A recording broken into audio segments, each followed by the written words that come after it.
Hallelujah. Thank you, guys. My name is John. I'm a grateful believer in Jesus, struggle with codependency and anger. I want to just say hey to everybody who's watching online and remind the folks who are online that we do have people groups after online. So just wanted to remind you all that there is an online option for you. If you can't make it in person, we have an online group right after our main meeting here. Would love for you to join that, men's and women's. We have that on Friday nights as well. Super glad that you guys are here. I'm very excited to announce that today we're going to have a speaker share who has shared his recovery story with us recently. And the guy is just on fire for the Lord. Some amazing things are happening in his life. Do you guys know Kevin Carnes? He's coming to share with us. Let's give it up for Kevin as he comes to talk to us a little bit right here. Listen to that crowd roar. Listen to that crowd go crazy. Hey, y'all. What? What is it? Y'all are looking at me weird. Are y'all okay? Yeah, y'all need recovery. Y'all are judging me. I can 1,000% feel judgment right now. That's called community. I like it. So, John introduced me. My name's Kevin. I love me some Jesus. Saved my life and continues to save me day to day. So we're starting the power of forgiveness, right? Can y'all focus? Y'all okay? Everybody okay? Something in the pizza? So the core question, got me thinking. So what does it mean to forgive? So my practical brain starts saying, so to truly understand what does it mean to forgive, I guess we need to understand the opposite of that as well. What does it mean to have unforgiveness in our heart? What does it do to us when we carry unforgiveness? Some of you guys may have seen my testimony. My biological father and my stepfather definitely played a part in me carrying a bunch of unforgiveness for years. Biological father adopted a young boy at 2 years old and abandoned me, right? Abandonment entered my life. My stepfather abused me tremendously. From a person, that I expected to get love and affection and care, protection from, rejection entered my life. So you see, when an offense occurs in our lives, it will shape us. It shapes our vision on every single encounter that we have from that point on. It kind of imparts a lens or a filter so that every situation we're in, from that point forward, we envision it through a filter. Obviously, these are not my normal glasses. Maybe they are. Maybe I only wear them in my truck when I'm driving. But I put these on for a reason. See, I actually had these on in front of these lights long enough that my vision started to adjust to them.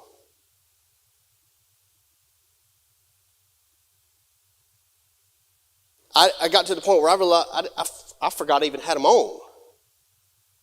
And that's what happens to us when we harbor unforgiveness. When somebody ends up hurting us and we keep it and we let it bury itself, unknowingly, sometimes knowingly, we begin to filter everything we see in other people, in relationships, at work, at church, our children, and in my case, even God. Because the people that hurt me were what a representation of God should be, a loving, trusting, protecting Father. So the filter that I had on for a lot of my life skewed what a father should be, because I didn't know what it meant to forgive, right? So I give you an example of how this affected, and this is a very practical way of how it affected me. I can remember distinctly in high school sitting in the cafeteria. I'm going to take these things off now. Y'all got the point? All right. I can remember distinctly in high school sitting in the cafeteria with 300 students, right? And hearing a laugh that is not even in my peripheral vision. I can't even see the person. And immediately my spirit says, they're laughing at me. And I'm telling you, these people probably didn't even know me. But that seed of rejection, that seed of abandonment, told me through that filter, because I had not forgiven the people that hurt me, that everybody else perceived me the same way. Right? So when we put these glasses right here, I was surprised, y'all. Dollar General had polarized $1.33 glasses. I mean, Dollar General's stepping the game up, y'all. But I also noticed when I got these this morning that most of the time a lens that we put on makes things seem darker than they actually are. You know, that situation in high school, this person wasn't laughing at me, but the filter made me think they were. It created an outlook that everything else was doom and gloom, right? And I think we walk around with a lot of lenses on, whether we realize it or not.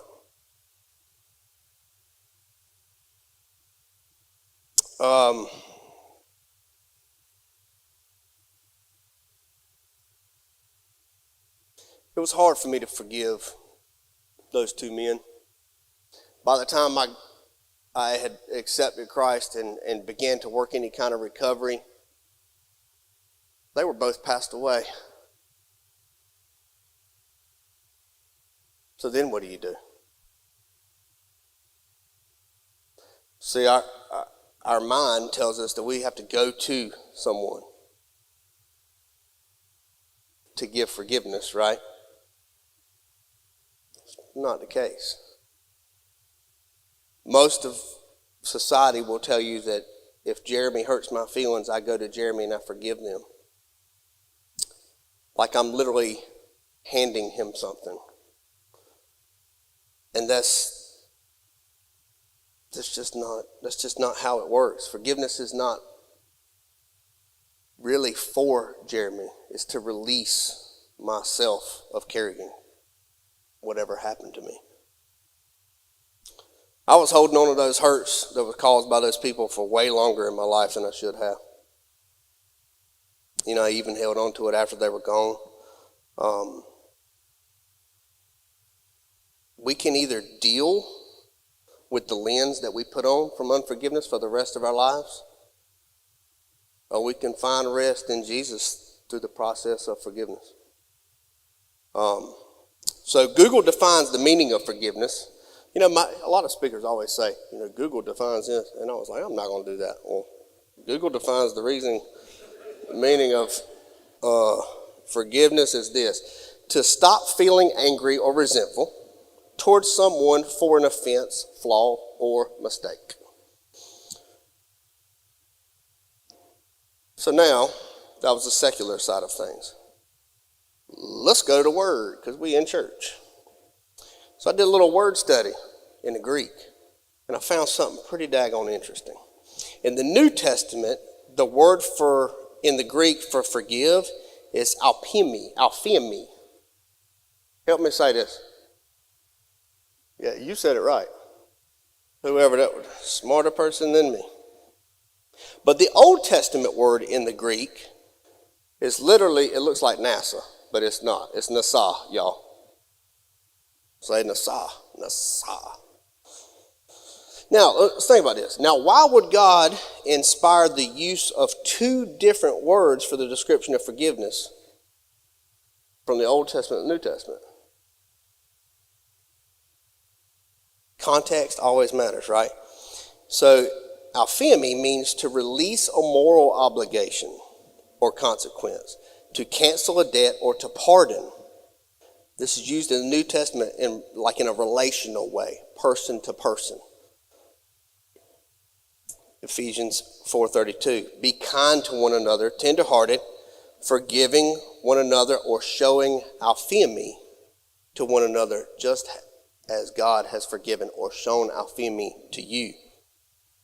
It's also used in Matthew 18 when speaking about a master releasing a servant of his debt. The word is referenced again and again, meaning we decide as a part of our own free will that the other party no longer owes us anything, right? Can I go a little bit deeper into this? But the word most commonly used in the Old Testament to paint a picture for forgiveness is nasa. Let's get fancy, Tarjay. Means to take away, to bear up, or to carry. How interesting is that, right? Two totally different meanings in different contexts. So the Old Testament is where we get the foreshadowing of what Jesus was to be.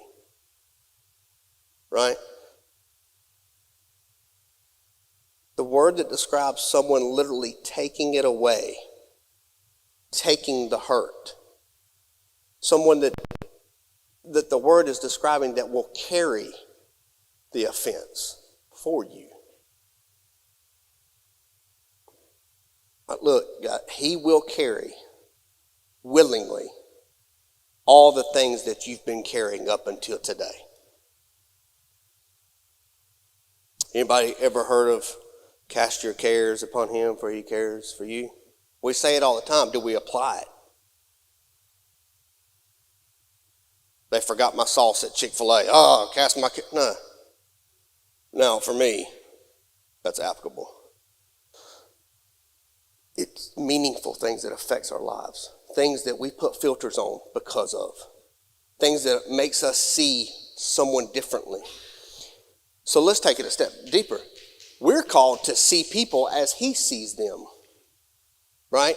Over and over and over and over and over again in Scripture, it talks about that if we do not forgive, then he won't forgive us. Mark 11:25, forgive them so that your Father in heaven may forgive you. Matthew 6:15, but if you do not forgive others of their sins, Father will not forgive you of yours. It's laid out in Scripture. So look, forgiveness is not a feeling. It's literally a command. But he's working these things for your good. Not as a slave, but to bring you life more abundant. He doesn't want to see us suffer. Otherwise, he wouldn't have suffered for us. When we search ourselves and realize that the hurt has affected our own lives, that it has shaped us negatively, what is it like if you really take a step forward and search yourself? How has this shaped us? What is my part in it? What has it done to my relationships? Perfect example. Somebody cheats on you in high school. Are you constantly still at 40, 50 years old looking for the next person to hurt you? Same principle.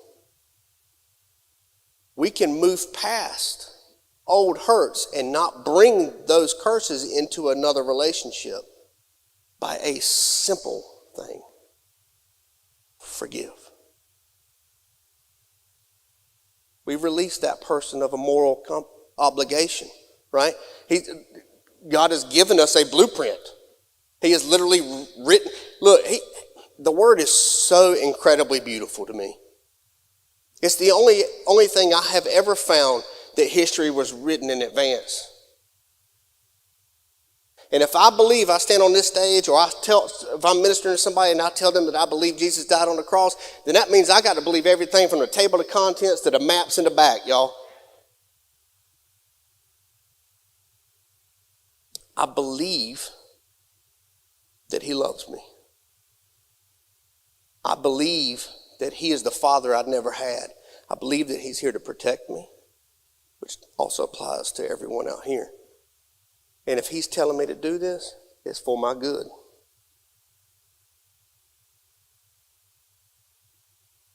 It's a common thread that if we forgive, he will forgive us. So for somebody that was in addiction, right? I made some really bad decisions. I'm not talking about renting a TV at a pay here type place. That's a bad decision, but I've made some really bad decisions. You know what I'm saying? I didn't go to Fort Bragg and buy rims, but I made bad decisions. I affected everybody around me. Y'all heard me say that addiction is not measured in grams or ounces, but it's measured in how you affect the people closest to you.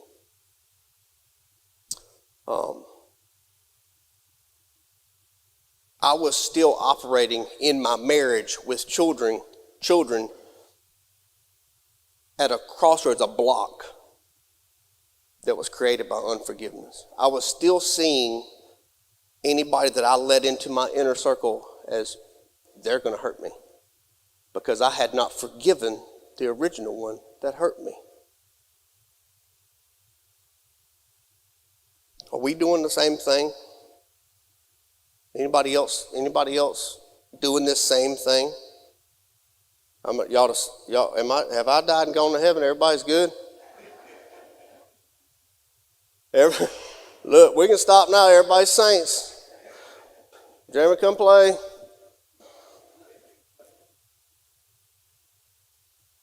We're commanded to do this, right?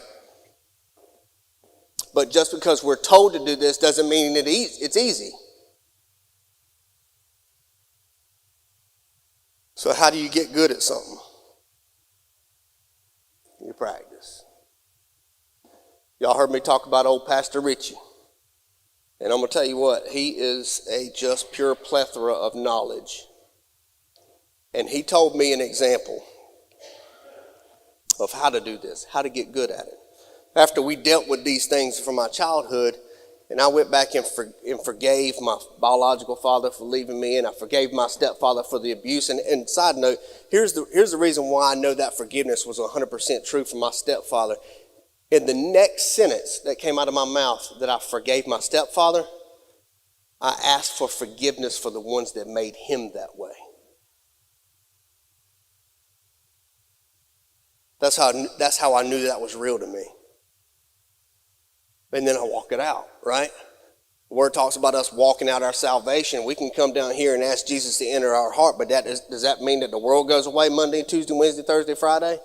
It's part of walking it out. Forgiveness is the same thing. We have to walk out that forgiveness. Rebuke the devil. Tell him to get up out of here. You've already claimed that ground back. Pastor Richie taught me to keep short accounts.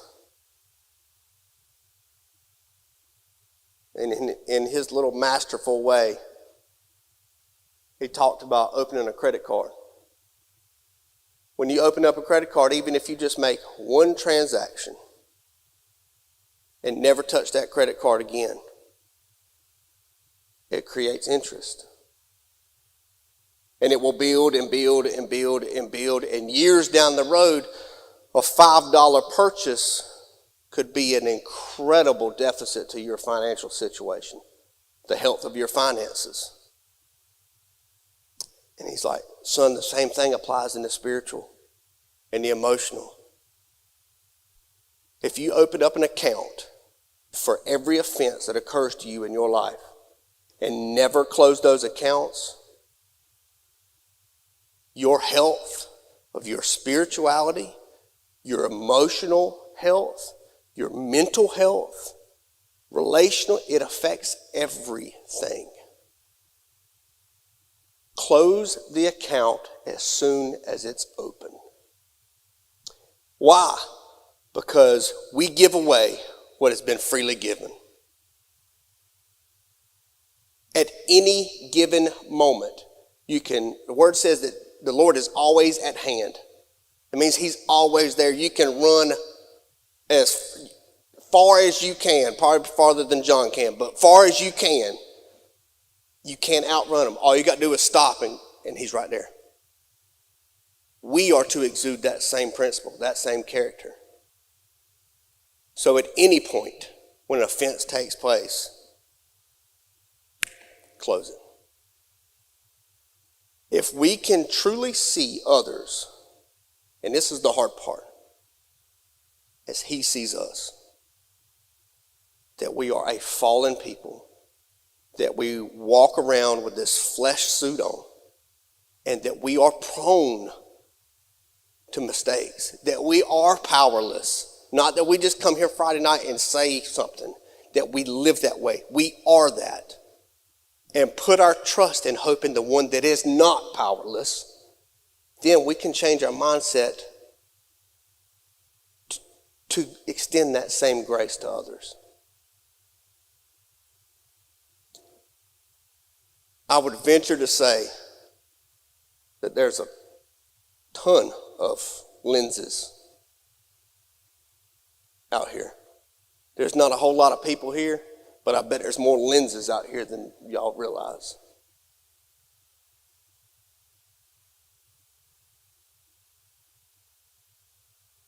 I wasn't going to make this real long, and I feel like the point is there. So can we? I want to do something a little different. Can we just take a few moments and bow our heads and search ourselves? We don't even need music. We don't need anything. Really, for a breakthrough to happen, all we need is to be still, know he's God, and ask him to search us. Speak to him and ask him to show him the lenses, the filters that have been put there.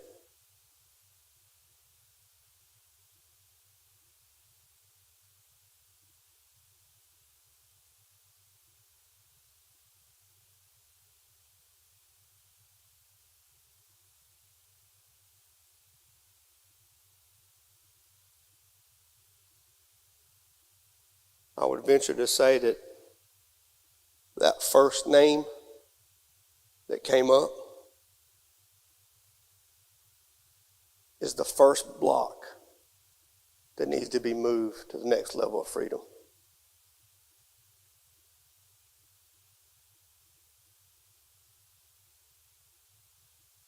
Why do we come here on Wednesdays and Fridays?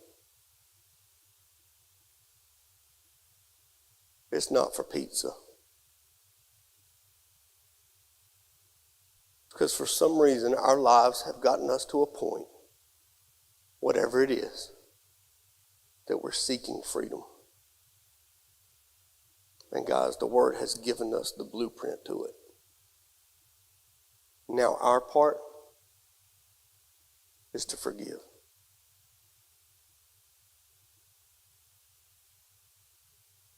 And this is not an emotional thing. This is a command thing.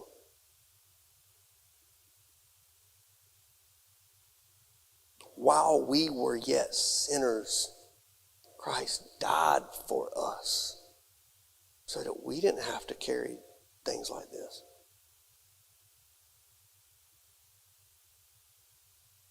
Jeremy, y'all want to come up? That name that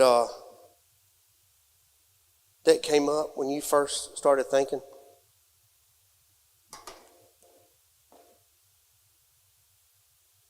the blueprint is to give it to him. The blueprint is not to recognize it and walk away unchanged. Your part, New Testament, New Covenant, alphemi, to release that person of a moral obligation. But the character of God portrayed in the Old Testament, Nasa, is that he is ready to carry it.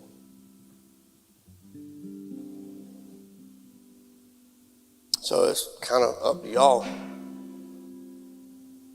we can sing this song, and y'all can stand up and clap about 3 times, get in your car and say those glasses were ugly, and walk away from this exactly the same as you walked in.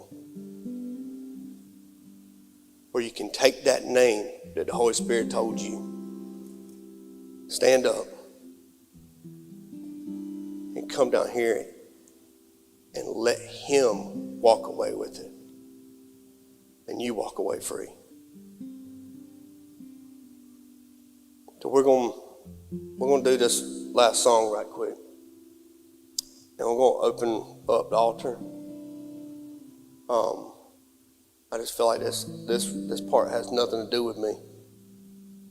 This is between you and God. So I invite y'all to come on down. And finally do what you've probably known in your heart for a long time you needed to. God's presented you with an opportunity. Take it. Thank you for letting me share, God.